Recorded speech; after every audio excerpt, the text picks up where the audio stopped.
Back into order. Commissioners, we're moving into consent, so let me start with you. Is there anything that you would like pulled to talk about individually? All right, I do have a few comment cards on this. I'm going to go ahead and let the speaker speak, and then we'll take a vote. Mr. Heffelfinger, and sir, I'm going to have you go ahead and go through your items, but we'll start with consent item number F1. Oh, you want to do them all at the same time? Uh-huh. Am I going to get more than 3 minutes to do them all at the same time? I'm going to give you time for each one. Okay, cool. Okay? Okay. Okay. Again, Rick Heffelfinger, Cocoa, Florida, 2000 Juniper Drive, District 1. The first one, I'm wondering, it's kind of more of a question, and sometimes you guys answer questions, and I appreciate that, but are you accepting the budget or approving the budget under F1? I know it's agriculture. I don't know. Do they get any money out of us on my real estate taxes? Because if they are, then I would wonder why you guys weren't looking at that. But so if you could just answer that question, that would be nice, because we don't seem to. We're approving it. We're not going to ask any questions. That seems wrong. All right, number 2, the library impact fee. I just wanted to know how much was currently in the library impact fee, since they're wanting to disperse some of the money. Number 3, this sounds like it's a request under the 23-24 budget for the tax assessor's office, and I'm wondering why it's not already covered in the proposal that they'll put together for 23-24. So that was a question on that one. Okay, Mr. Heffelfinger, that was F14. I'm just keeping up with you. Now you're on F15. Okay. Okay. The community development districts, I don't know if these guys are funded out of the general fund or not. If they're not funded out of the general fund, then I don't give a crap what they're asking for. But I do question, why do they have to go submit through you guys? I guess I could ask that same question of the meetings last week or last month when we talked about why are the other elected officials having to submit their budgets through you. I understand they are funded through taxes, but I was just wondering why they have to. I mean, if it's a pass-through, I don't quite understand why we care. Maybe you guys would look at that if they started to ask you for additional funding under the county money, though. So just didn't know where that was coming from. F19, Board Policy BCC 27, construction contracts. It seems awfully wild that you're going to double the amount that you're going to require somebody to bond for on a project. I mean, the bond says you're going to complete it, and if you don't, you're going to get, it's going to get completed under somebody's money, not the county's, hopefully. So I wonder why you're just jumping that from 100,000. I mean, you're going to have to go after them legally if they're not bonded, right? So I just don't understand why you would double that unless you don't have enough people that can qualify for a bond. It just seems like you're letting people off the hook for potentially not completing projects. F22, noise ordinance. Loud and raucous, I guess I pronounced that correctly, versus plainly audible. It says there's no budget impact, but doesn't it require that the county sheriff is going to have a dB meter to measure sound in order to write a citation? And if so, is the sheriff going to turn around and ask for those dB meters? And will that not be a cost?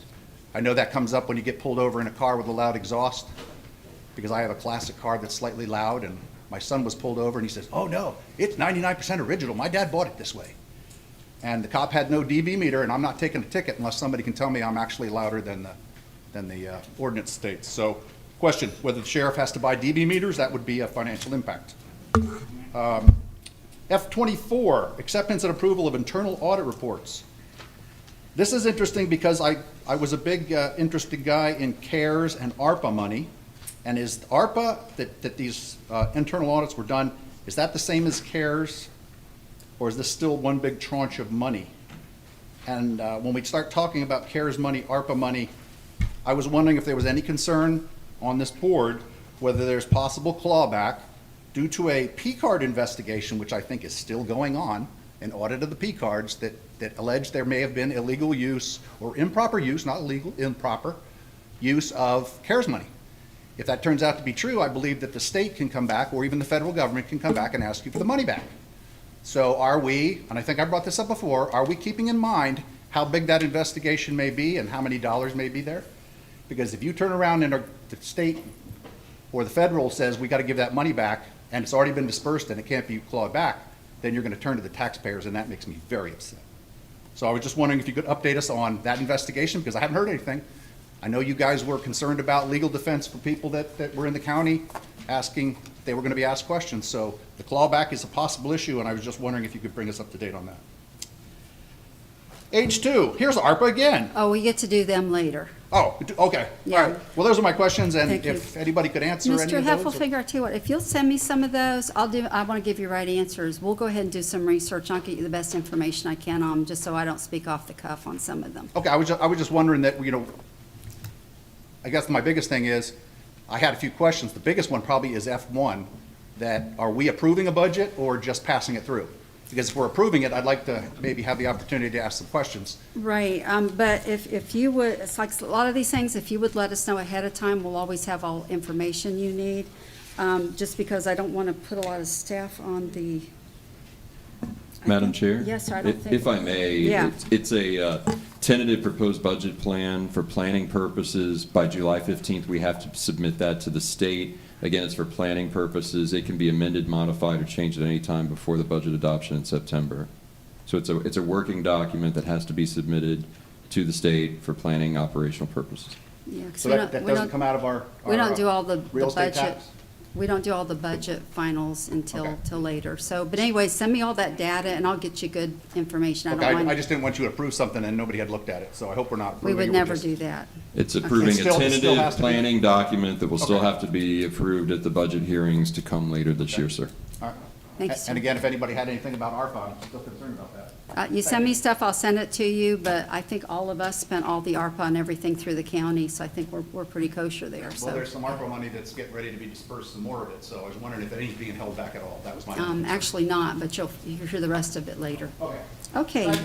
thank you, sir. So I have two more cards on F22. I have Ms. Cheryl Hoffman. And then Ms. Cindy Rhea, Chrissy, I think it's Cindy. Cindy? Yes. You wrote a big D there, so I wasn't sure if it was an S. So Ms. Cheryl, if you go first, and then I'll have Ms. Cindy come up right after you, ma'am. If you'd state your name for the record, it'd be great. Cheryl Hoffman, live at 161 Ocean Ridge Drive, Melbourne Beach, Florida.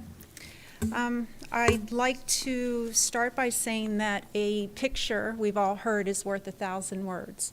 Tonight, I'd like to share a little audio recording with you that is also worth the same. Ma'am, you would have had to have run that through the county before we played on the television. I'm sorry. It's not on the television, it's just on my phone. It's an Yeah, audio but it's going to recording. go on the, so Okay. I'm sorry. It is a recording of karaoke machines at 11 o'clock at night, 25 feet from my backyard that I can hear in my home, loud and clear. Okay? I am here representing the residential communities that are surrounding Harbor Island Beach Club, which is an RU28 resort community in the heart of residential Melbourne Beach. The noise that is coming from this resort area is not just one Airbnb. It's a string of 50 homes, 50 plus homes actually, that house up to 18 occupants in each. We're going to add to that the fact that there are 3 condo buildings in here for rent, not fully constructed yet, so we have not been bombarded by their noise. Individual pools and karaoke machines in the back of each of these homes. A community pool that boasts live music, bingo over a mic system, and water aerobics. A 40-plus slip dock rental area that is going to be renting jet skis and boats. Of course, bringing with it all the noise and commotion that comes with that. Not to mention, the renters of these properties can also often be found on the beach screaming and playing flashlight tag at night.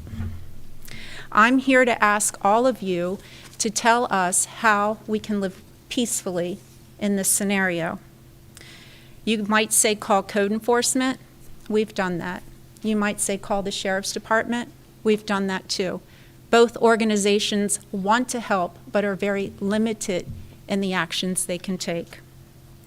Maybe you would suggest we call the company that is managing these properties. When we do, and I quote, their response is, "There are no rules, call the police," and they hang up. Maybe you could suggest we confront the revolving door of rentals. They're there for as little as one night apiece.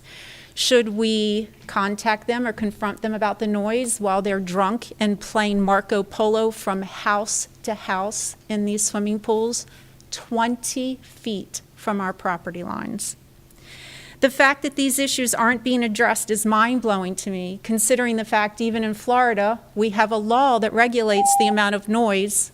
Ma'am, thank you. But I'm thinking you're in favor of us making this a stronger ordinance, correct? Yes. Yeah, okay. Thank you, ma'am. Miss Cindy Rhea?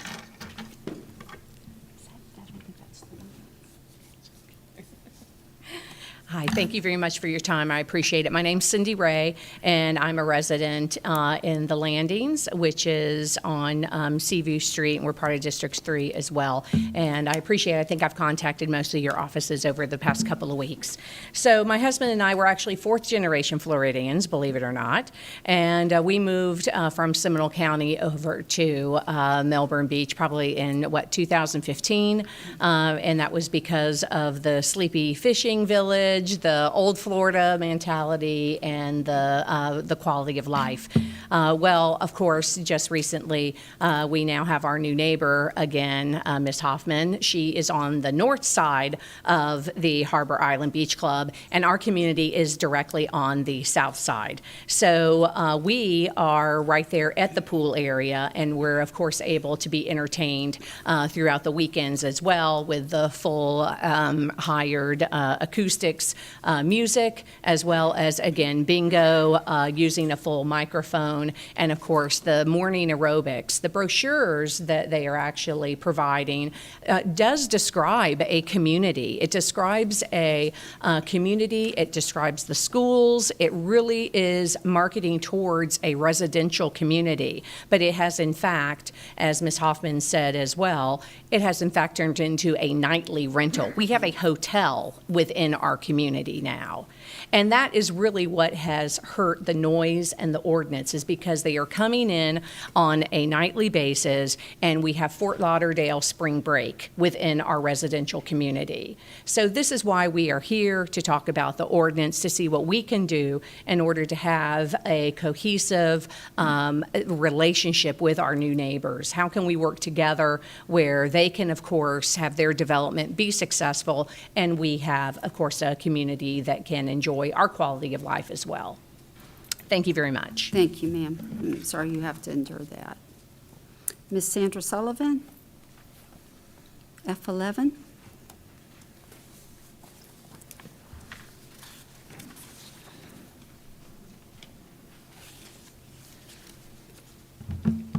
So, when I went and looked You at just this gotta item. say your name real Sandra quick. Sullivan, Okay. South Patrick Shores.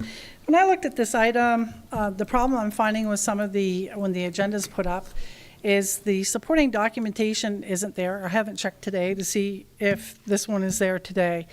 Obviously, the Department of Commerce is now what DEO used to be called, and now is incorporating Enterprise Florida into that organization. And congratulations, Mr. Steele, because I understand you used to be on Enterprise Florida and Space Florida. So I was interested to see these agreements, and I would like to request our county commission to be a little bit more responsive on having documents uploaded. It seems like a regular occurrence on my part that I have to write and say, where are the documents for the agenda item? So I would appreciate that a little bit more attention given to having the documents online. Thank you. Thank you, ma'am. We're done with consent. Can I have a motion to approve the consent agenda? Motion by Commissioner Goodson. Second. Second by Commissioner Steele. All in favor, say aye. Aye. Opposed? Passes 5-0. We are moving into public hearings. Item G1.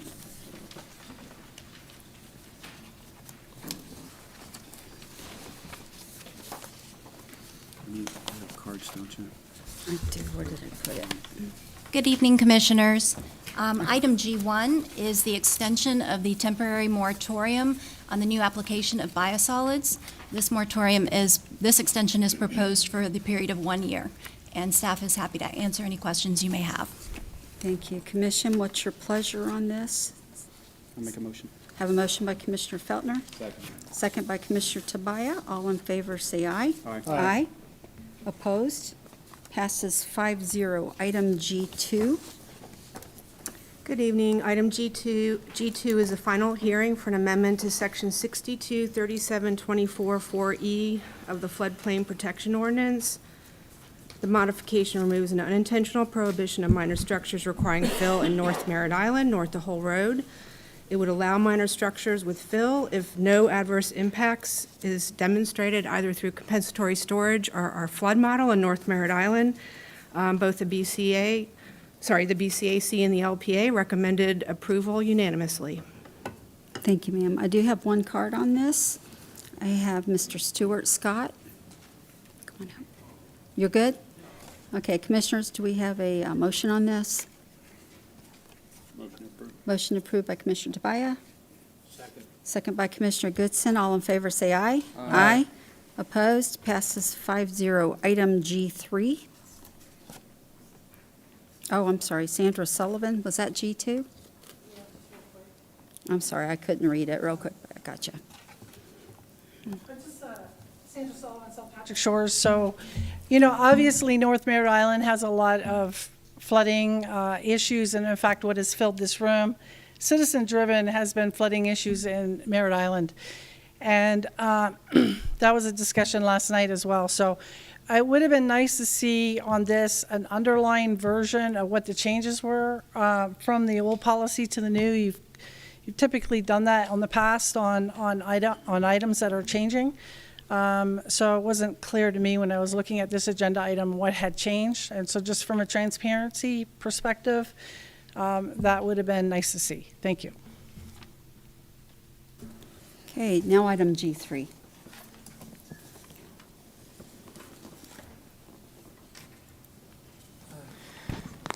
Good evening, Commissioners. G3 is a petition to vacate a public utility easement, 627 Sugarwood Way. It's Mr. and Mrs. Hutchenson, District 4. It's for a portion of a 10-foot wide public utility easement in order to allow the existing home and the enclosed pool enclosure to remain. There's no issues. Thank you, sir. Commissioner Feltner, your district, sir. I'll make a motion to approve. I have a motion by Commissioner Feltner. Have a second? I'll second. Second by Commissioner Goodson. All in favor, say aye. Aye. Opposed? Passes 5-0. Item H1. Commissioner Goodson, I think this is yours, sir. I don't know if there's any questions for it. Is there any questions on the board on this? No, but I have to throw a comment out if I could. When you brought this up before, I thought you were talking about the board that helps us with the decisions.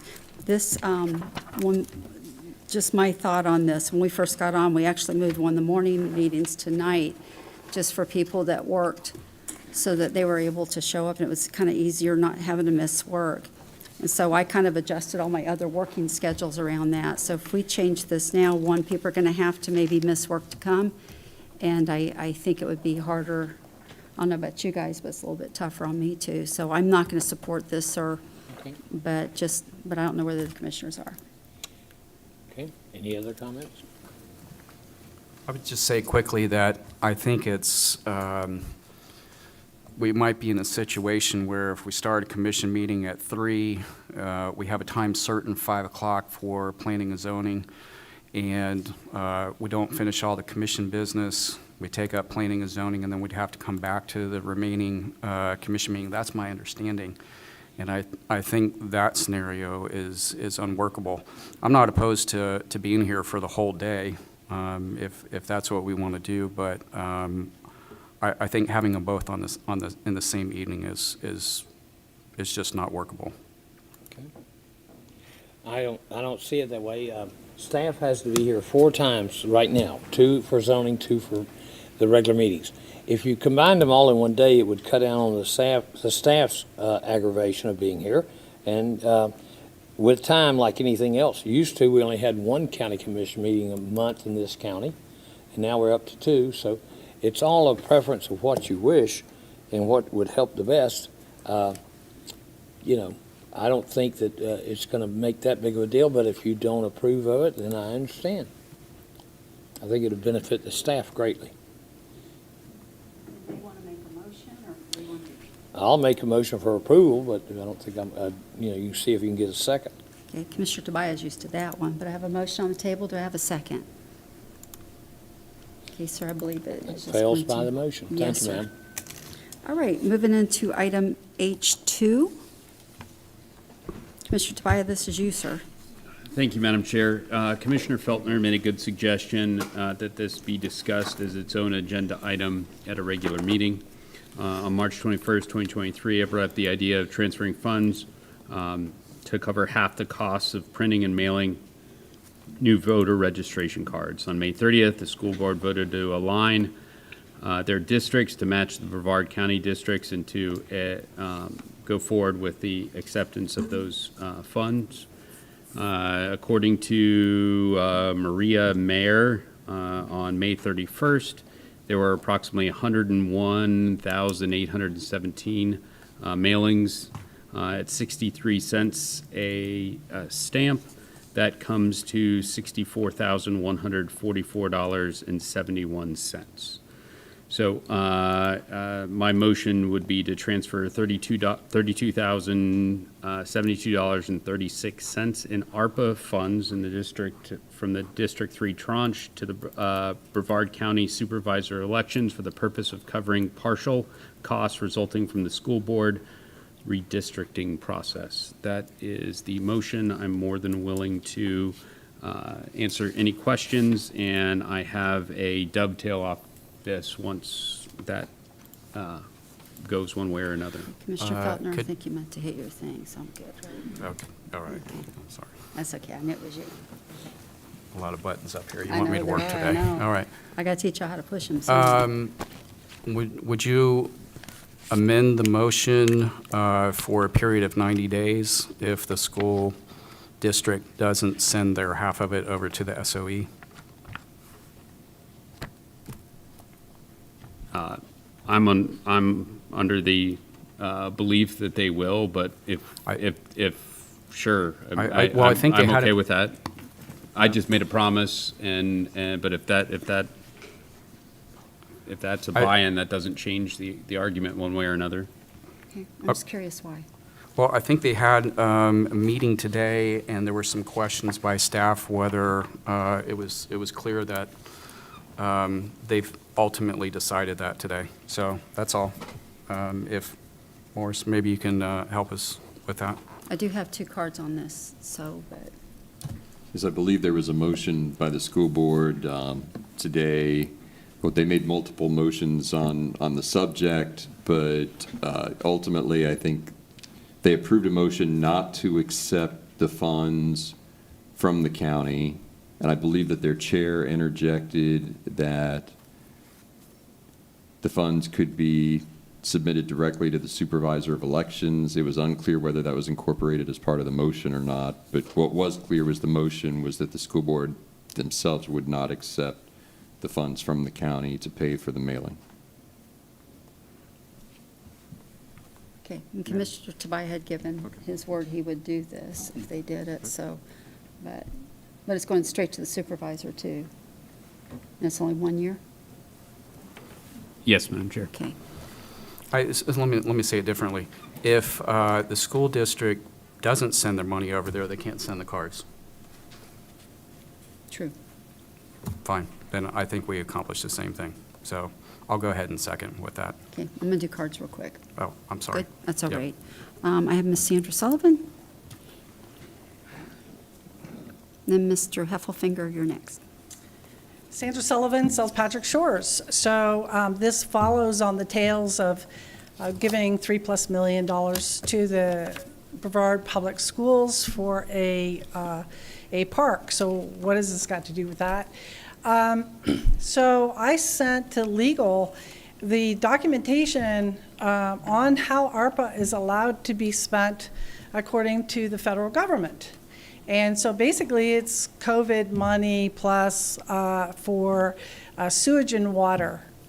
So under just like the issue for the parks, where they had legal opinions online that I sent, That wasn't allowed, ARPA money, it wasn't allowed to be spent on a park, and I'm doubtful that is allowed to be spent on this. And I'm going to tell you that the county moves ahead with this. I'm going to file a complaint to the federal government. We'll see about it being clawed back. This is ridiculous. Mr. Richardson, is what we're proposing legal with the dollars? If the funds are revenue replacement dollars, they can be utilized for any purpose for which you could normally use general fund dollars. They're not subject to the limitations that Ms. Sullivan referenced. Okay, and you completely checked that out so that we're all in compliance. Well, that's correct. I just rely on budget office to make sure that that's revenue replacement funding. Okay, oh, you're already up here. Good job. All right, you're on. Rick Heffelfinger, 2000 Juniper Drive, Cocoa, Florida. Basically, I will back up what Sandra Sullivan said. Underneath one of the previous consent agendas, there was an ARPA review, and it's stated in that document by your auditors that you are allowed to use these for 4 categories: public health emergency with respect to COVID disease or its negative economic impacts. 2, premium pay for eligible workers. 3, revenue replacement for the provision of government services to the extent of the reduction in revenue of the county. 4, investment in water, sewer, or broadband. Now, if you're going to go with number 3, this is revenue replacement, you got to prove that they lost money somehow and can't afford to do the postage and they need the COVID money. And unless you got that justification, then my signature is going to be on Sandra's complaint to the federal, and they're going to come asking you questions about what you doing with that COVID money. I mean, FDLE's already asked you questions, as I referred to earlier.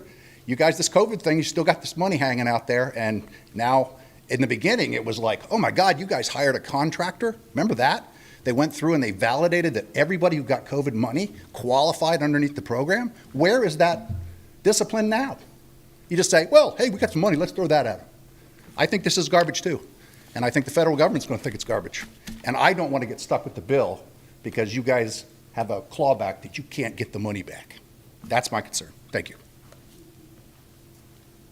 Vacate, I think this is revenue replacement for the county, correct? Because we already complied with all the ARPA dollars, so. Absolutely, Commissioner. There's specific formulas that are provided for that we have carefully calculated, and then the auditors, as part of their audit, check to make sure that the numbers were all correct. So we are very confident that the revenue replacement dollars that are being allocated are appropriate and in accordance with the federal regulations for determining what revenue replacement dollars are.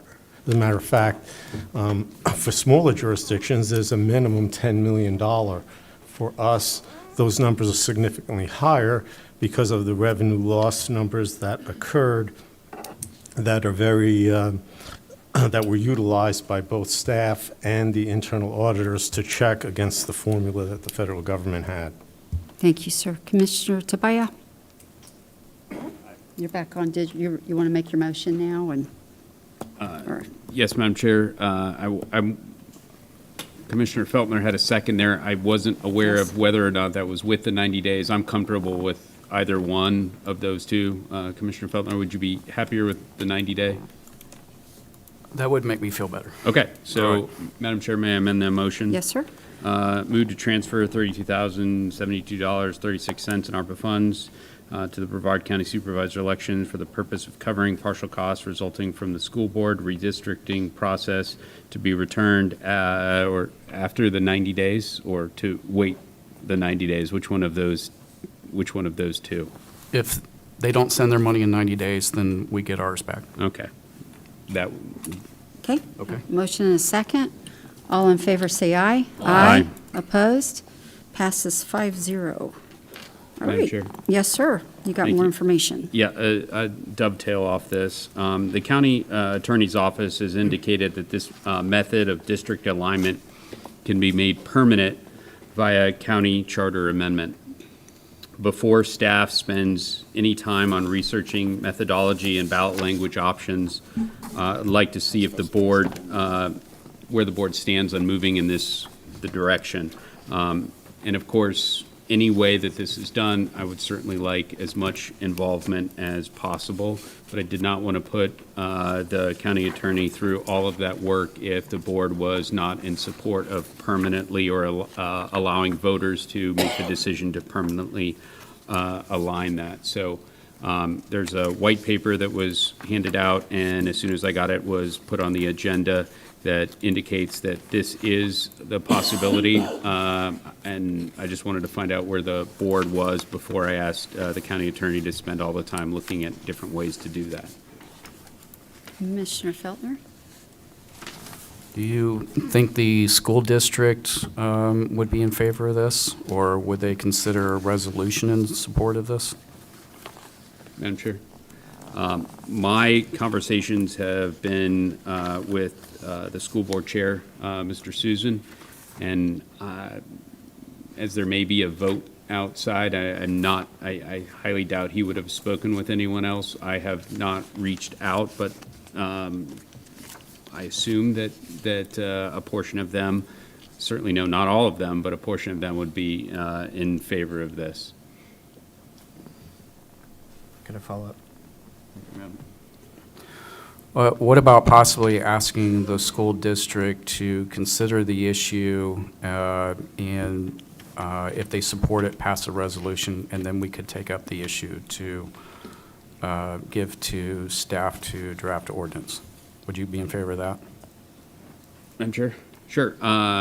I wouldn't mind drafting a letter sent over to the school board asking them to discuss it at an open meeting to find out if a majority of them are in favor before we go through with that. If I can get a motion to giving me permission to send that to them, I certainly would do that before we ask Morris to spend all that time. I think that's a great idea, at least path the resistance, and then we find out if they're in favor. You know, once they change it, it would be crazy for them to change it back, because it would hurt them politically. So it doesn't matter to me, Commissioner Tobias, it's a good idea, Commissioner Feltner, great idea, so I'm in support of this.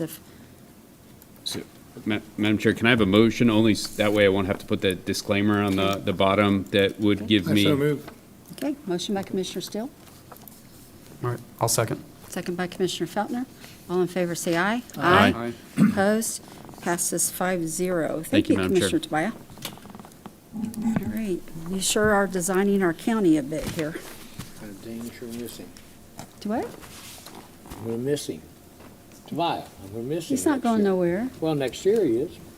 Well, what about me? I'm leaving with him. I'll miss you. Okay, good. Okay, H3, no, that's a brand-new card. We're getting ready to do H3 now, right?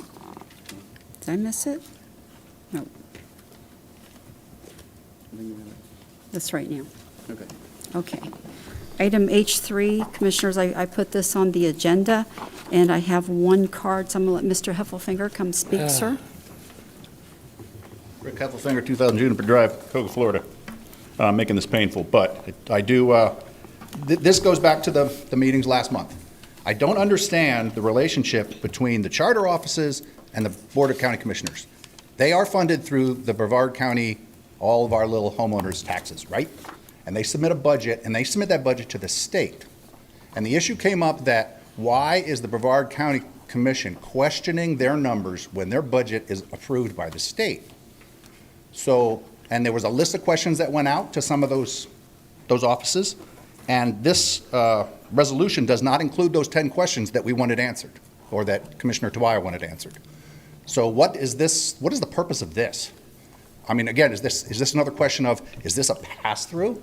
Or can you guys tell the tax collector, nope, we're not giving you any money this year, you're gonna have to collect those taxes for free? I don't think you can. And I think the tax collector does get money out of my real estate tax, right? So you should have some discretion to say, you could ask some questions, which Commissioner Tobias did. But this is, I thought, after those meetings last month, that it was identified that potentially the state requirement says that they were supposed to be giving you more detail than they did. And I think that some of those offices agreed that, yeah, maybe if that's what the law says, we haven't done that in the past, but if you want more information, we'll gladly give it to you.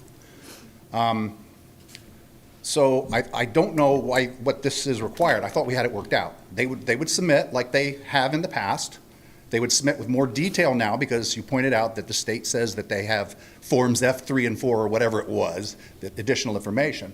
I don't know why we need to have this, this resolution directing them to do that. They're supposed to do that by state law, right? I just don't understand, and, you know, maybe you can help me out. Thanks. Thank you. So Commissioners, this resolution is really for us, for the county manager, to make sure that he invites the charter offices to be able to come and present their budgets if it's over 3%. What that'll do is, you know, we're listening to the feedback, and we used to have workshops. The problems with the workshops is they're kind of for us, and they're always before people have their budgets ready. So by the time we get the budgets, there could be questions, and we get late in the season of the budget season. So Commissioner Tobias, I believe, correct me if I'm wrong, sir, but he was trying to get the data early. And again, I'm just gonna, for Commissioner Tobias, he's done this to us since we've been year one, but he really makes you pay attention to how you spend money. And so I actually appreciate that. It's a little difficult sometimes getting all the questions and figuring them out and realize it's just public record, get them out there, and I learned that from Commissioner Feltner. So anyways, what this is for, it's actually a reminder to us to remember to invite them to be able to come so that we don't ever have the miscommunication that we had last time. So it'll be on an agenda report. And I had a call today from Ms. Cullen and asked, oh, you put me out of time, that everybody would be able to come and present. Well, of course they can. They can always come and present. And Mr. Abate, if you want to invite them all, that'd be fine. But I think specifically, when we have to put a budget together, if they're under budget, they wouldn't have to. So it's not to do anything to penalize the charter offices. They're doing a great job.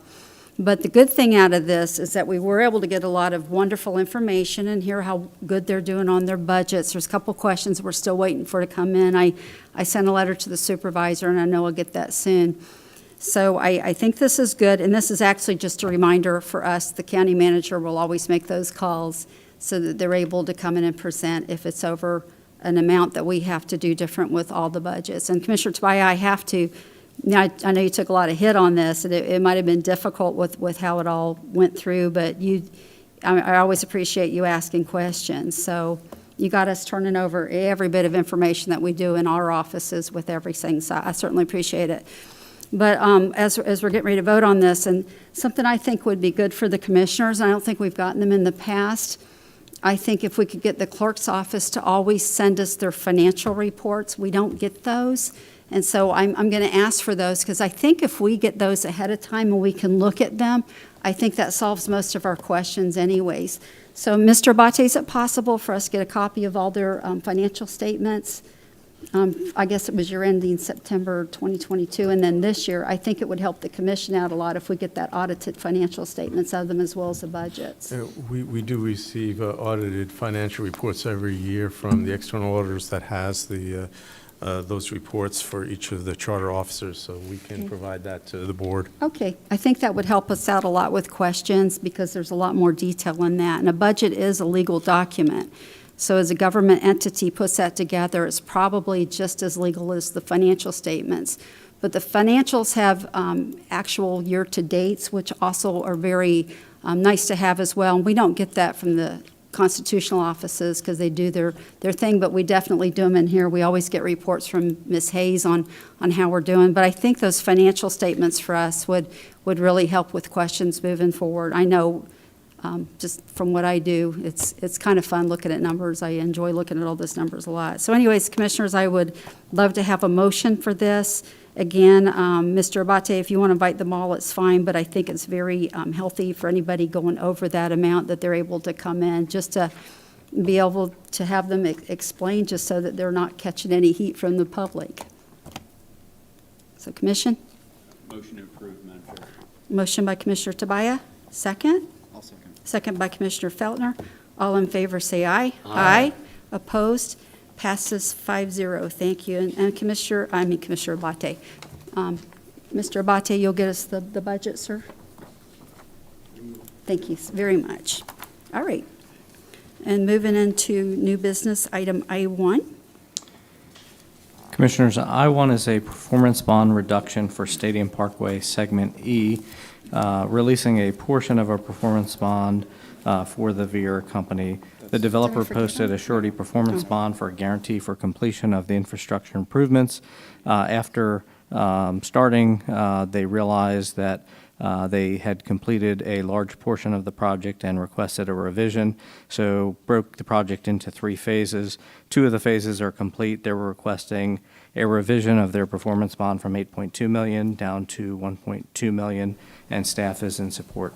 No issues. Commissioner Feltner, your district. I'll make a motion to approve. I have a motion by Commissioner Feltner, Second.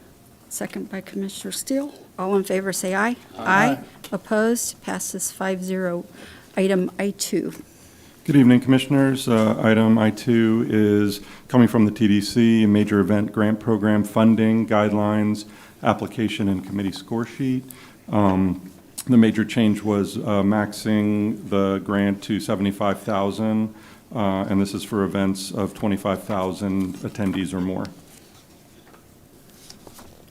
Okay, Commissioners. I'll make a motion for approval.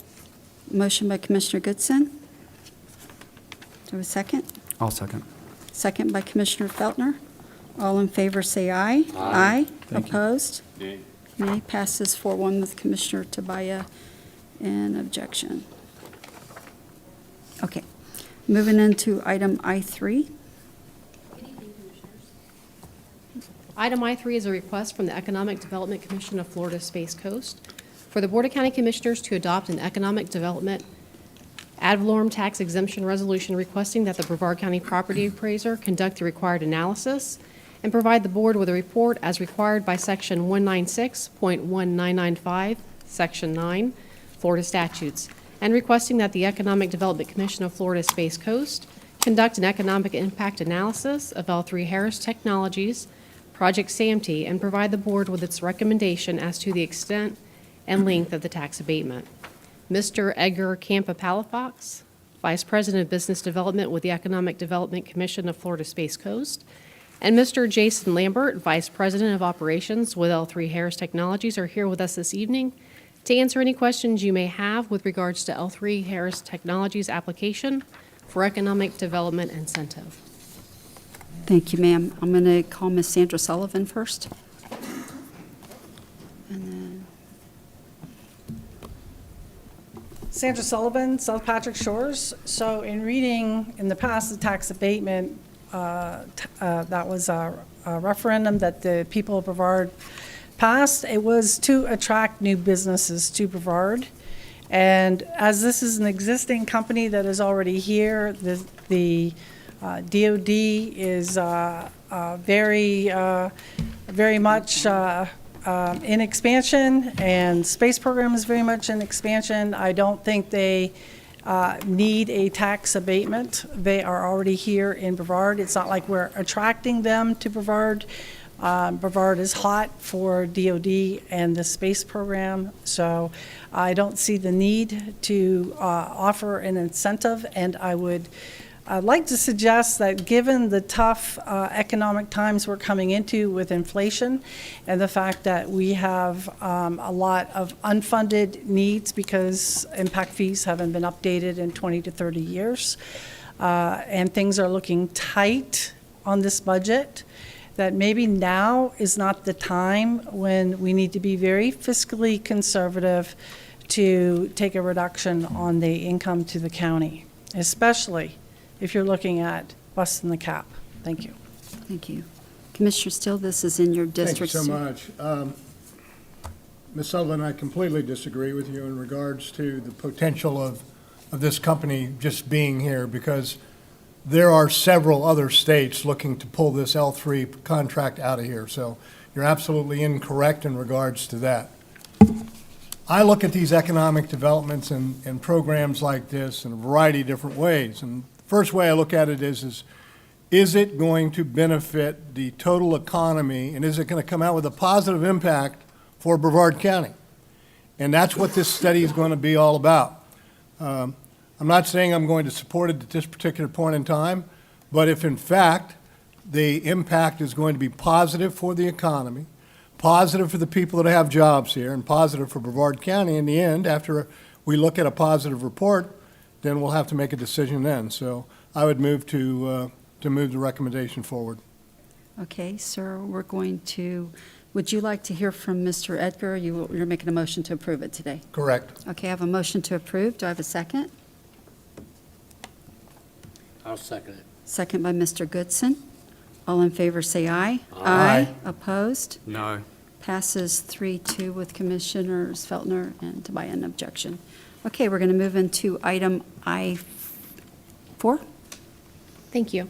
Item I-4 is a request from the Economic Development Commission of Florida Space Coast for the Board of County Commissioners to adopt an economic development ad valorem tax exemption resolution, requesting the Brevard County Property Appraiser conduct the required analysis and provide the board with a report as required by Section 196.115, subsection 9, Florida statute, and requesting the Economic Development Commission of Florida Space Coast conduct an economic impact analysis of L3 Harris Technologies Incorporated Project Leo and provide the board with its recommendation as to the extent and length of the tax abatement. Okay, Ms. Sandra Sullivan? Okay, ma'am, thank you. Okay, I have no other cards on this. Commissioners, I don't have any lights. Commissioner Steele, this is your district again, sir. What item are we on? I'm sorry, I was, Item I-4. Were they recommending it? oh, yes, okay. I move to approve. Okay, I have a motion to approve. Do I have a second? I'll second it. Second by Commissioner Goodson. All in favor, say aye. Aye. Opposed? No. Passes 3-2 with Commissioners Tobias and Felder in objection. All right. We are moving into, sorry, I gave you my list. All right, we're moving into board reports. Commissioner Tobias, you're going to go last, sir, so that the vice chair can take over. All right, Mr. Abate. I have no report. Okay, Mr. Richardson. No report, Madam Chair. Thank you. Commissioner Goodson. None, Madam Chair. Okay, Commissioner Feltner. I have no report. Thank you, sir. Commissioner Steele. No report, Madam Chairman. Thank you, sirs. I've got one housekeeping items. Commissioner Steele has joined our team, so I'm going to give him a couple of what Commissioner Zonka had. So, Commissioners, he's going to be doing the EDC now, and also the Value Adjustment Board. But to do the Value Adjustment Board, I do have to have a vote by the Commissioners. So can I have a motion to receive Commissioner Steele on that board? I'll make a motion. Motion and a second. All in favor, say aye. Aye. Opposed? Passes. Aye. I'm kidding. Okay. I'm kidding. Kidding, Madam Chairman. We outvoted you. Yeah, I know. All I right, okay, understand. good. Okay, Commissioner Tobias, I'm going to give you your board report, sir, and then you're going to move right into your section as vice chair. Thank you, Madam Love Chair. your sign, by the way. I appreciate it. I paid for it, so it did not come out of the office budget, to be clear. Start with National Day. Today is U.S. Cow Appreciation Day. You should have a picture up there. Okay. There we go. This was coined by Chick-fil-A and occurs annually on the second Tuesday of July. That being the 11th, Americans consume an average of 57 pounds of beef per person per year. So good for the vegans out there. Useless Florida fact. The first chemist to successfully develop a sunscreen was Miami pharmacist Benjamin Green. He used it even though it was unpleasant, and the military was extremely happy of the benefits it provided during World War II. He came back, and we started what we now know as copper tones that he started here in Florida. Okay, this day in Florida history. This is a really sad one.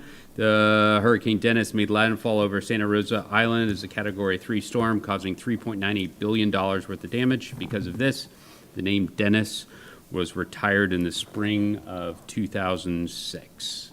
So, one more here. County employee. We're very fortunate to have Mr. Mike McGarry. He is with the Environmental Section, supervises beach, boats, and waterways program in Natural Resources Department. Over Mike's 20-year career with Brevard County, he has helped to secure over $177 million in state and federal beach funds. This was leveraged with $19.8 million of county funds. This equates to 10 million cubic yards of sand placed along 35 miles of shore. This does not include the roughly $95 million in federal, state funding expenditures to repair our beaches in the next 2 years.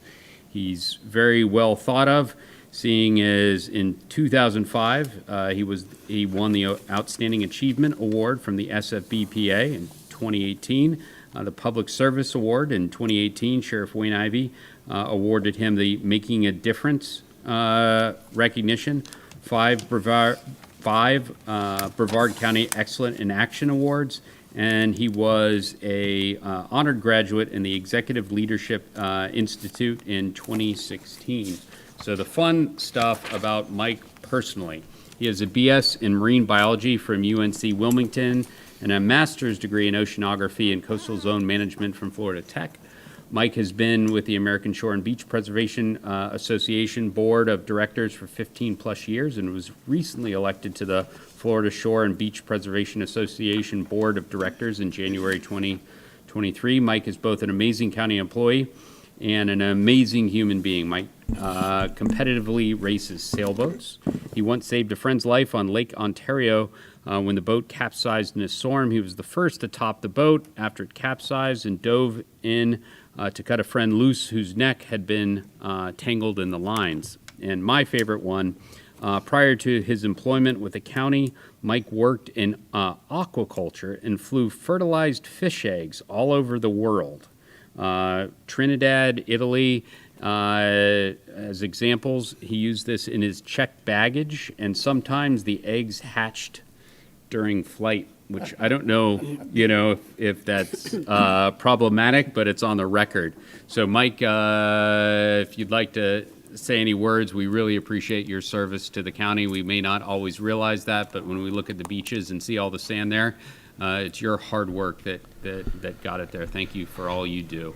Well, thank you for this recognition, and even though initially I wanted to curse my bosses for dragging me into this, it's only through good leadership by Virginia and Amanda who've allowed me to get through this, and good colleagues at the county.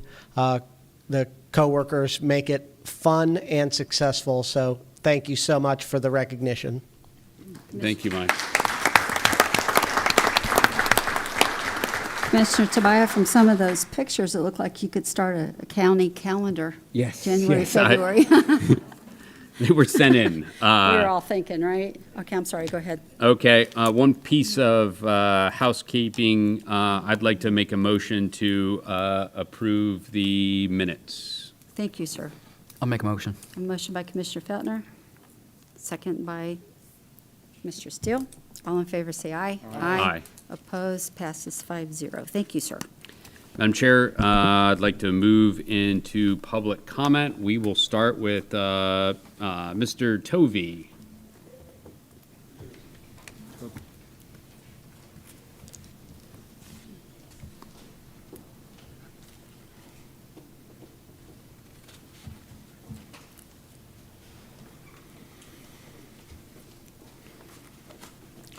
Charles Tovey, 2555 Roberts Road, Melbourne.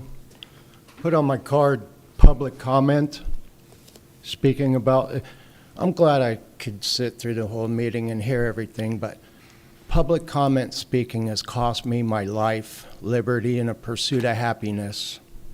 I moved up to Pineda to have my family and white picket fence, and that's all gone because as soon as I moved up there, Palm Shores moved up there. All the way around, surrounds me, and I go up to a town meeting at Public's first time at the Town Hall, Palm Shores. Not recognized. My voice is not recognized. Then I get trespassed out of their town. And the judge says, ma'am, you can't do that, and she does it anyways. And then all the issues here and anywhere I go, there seems to be, and what have I done? Nothing. But there's always a conflict on the public comment, and it's cost me my life, liberty, and a pursuit of happiness, thanks to Mayor McCormick, Palm Shores, and Mr. Ivey. And 2 questions. Where have I been? Last time I was here, not the last time, but a year and a half ago before I saved the lagoon, I got robbed. And every time I leave anything, they know my comings and goings, and nothing gets done about it. Guy 6'6", Jasper, standing in front of me, calling 911. No, called the dispatcher like directed and hung up and hung up and hung up, and I'm risking my life. The guy's in front of me that stole my Acura. Guy that broke in my house. Thousands of dollars worth of jewelry, red-handed. Can't call the cops, they're not gonna come. I have to leave. Just like when they were shooting at me. And all the other things that nobody knows about, nobody can do anything about. Public comment. Also wanted to say public comment about the tortoises crawling down the road, the big old land tortoises I saved, crawling down Palm Shores Road, Roberts Road, and all the other wildlife, and the springs that were filled in, cemented in, witnesses that will testify, the lakes that were filled in, and the wetlands that were destroyed. I got 30 seconds. What do I do? Well, it's cost me everything. This is what I have. So I have, oh, I remember now. They put Niagara Falls behind me with no notice. So I'm glad I didn't fix my house, because I have the huge waterfall right behind my property line that Palm Shores gave away. And it was all utility easement, and they divided it all up with the Economic Development Council, and I get squat. Thank you, Mr. Tovey. Mr. Heffelfinger. Rick Heffelfinger, 2000 Juniper Drive, Cocoa, Florida. I pulled a card just as kind of a opportunity to review. I really appreciate what Frank Abat had to say about the revenue replacement. Sounds like it's a viable use of the money. But here's the downfall. So somehow we probably filed some paperwork with the feds and said, hey, listen, tourism was off during COVID, and somehow we lost a bunch of money, so we could qualify for, I don't know, how much revenue replacement? Was there an amount? The question is, what do you do with that money? It was designated as, for COVID, but it sounds like we can use it for anything now. As I understand it, it's viable until 2026. You guys can correct me if I'm wrong on any of those numbers. So what do we choose to use the money for? Mailing out crap for the Department of Education. When they've got a whole bunch of ARPA money, they got some CARES money, I know. Why don't we put that in a nice big pile and offset you guys having to raise my real estate taxes? We're going to spend it on postage? Really? If there's opportunity, right? You got to look at the long haul here. I don't have any problem. If it sounds like now, this is all good. We can spend it on anything we want because we can say this was money that we lost because of the COVID turndown. Well, let's hold on to it and let's spend it for stuff that's going to come up and bite us in the butt, not postage for the schools. Schools get they come to me. I think if I'm not mistaken, when I look at my real estate bill, they already get money from me, and we're going to supplement them with postage. Why? Do their own damn mailing. Redistricting, is that some special thing? Well, then put it in your budget and ask for it as a special item underneath the school district. I don't understand. We have put a lot of money toward a lot of things that had nothing to do with COVID. Turns out we can, right? Because it's ARPA and it's replacement of funds. If we prove, I don't know, do we prove we lost $200 million? So we started with $200 million that we could spend on anything. No questions asked, because it was revenue replacement.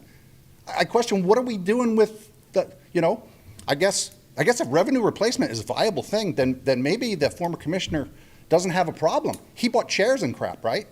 So maybe that was complete, because it was revenue replacement. So maybe this whole problem is just in my head. But geez, if you've got a lot of money and you decide to, burn it down on postage, is that really critical? Postage? Is it somebody else's problem? Probably is.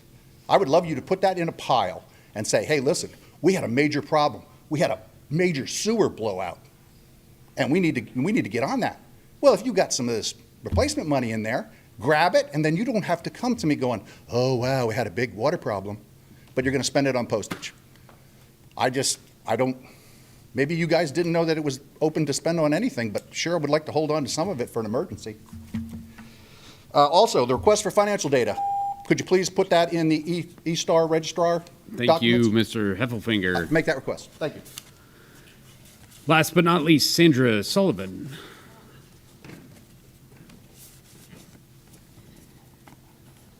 Sandra Sullivan, South Patrick Shores. Isn't this wonderful having comments after board reports? According to BCC 9.7, you're not supposed to take votes under board reports unless it's an emergency. So you just did that. And let's go back to the comment of, by the chair, budget workshop is for us. Well, that wasn't the case until this year, when you guys took a sneaky vote under board reports to postpone that meeting. And postpone apparently means cancel. And so I had to do a records request and pay $50 to get those documents. So I'm not too happy about that. So I'm here tonight, and I would like to talk about the Merritt Island Incorporation feasibility study. I would like to very briefly talk about the history. Merritt Islanders did not want this. Okay, the history is in 2012, there was a vote to do a feasibility study done on an agenda, and it was rescinded because the Merritt Island people didn't want it. So in the county letter, as initiated by Commissioner Tobias, it said here that for Port St. John, you know what they did? They went to the people and they did it in a referendum to see if they wanted to do a feasibility study, right? See what the people want. That's not what you guys did. What you did on January 10th is you snuck it in under public comment. And according to BCC, you're not supposed to take votes under public comment other than to put it on an agenda item. But no, you made a motion to move ahead and determine the costs of a feasibility study. But it gets better. Then, according to the meetings I've been attending here, you have to take a special vote to shorten the procurement time for RFPs. So only 3 weeks instead of a month was advertised. And you went to the special interest committee for suggestion of who to do the contract with. And then it gets the interesting part. We have who's funding this, the PAC. Okay, this isn't an impartial process. They've already paid to develop the city charter. And then who's funding it? $9,000 from the Myra board. Is this a conflict? There needs to be a legal opinion on that. So then we get into the budget documents of 2024. What's the agenda? Well, this suggests that you want Merritt Island as a space industry commerce center and workforce housing. Here's my suggestion to you. I am making a formal request under public comment, which you cannot vote on, but except to put it on an agenda item. I'm making a formal request to District 2 to rescind the vote. One sentence here. Okay. Thank you. Thank you for your time. May I? Mr. Richardson, are we allowed to vote on items that we bring up during vote reports as 5 commissioners?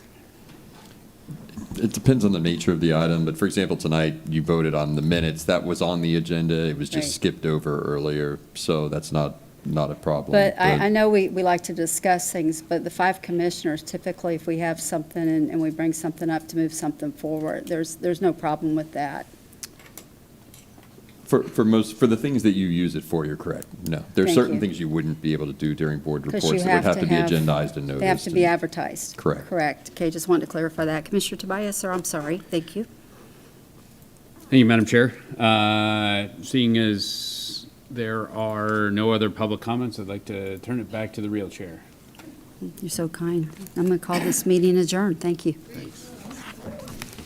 The opinions expressed by any member of the public during any period of public comment do not necessarily reflect the views or opinions of the Board of County Commissioners of Brevard County, Florida, Space Coast Government Television, or the program sponsor, and are solely those of the presenter. The Board of County Commissioners of Brevard County, Florida, Space Coast Government Television, and the program sponsor hereby expressly disclaim any and all responsibility or liability for any defamatory or slanderous statements expressed by any member of the public during any such period.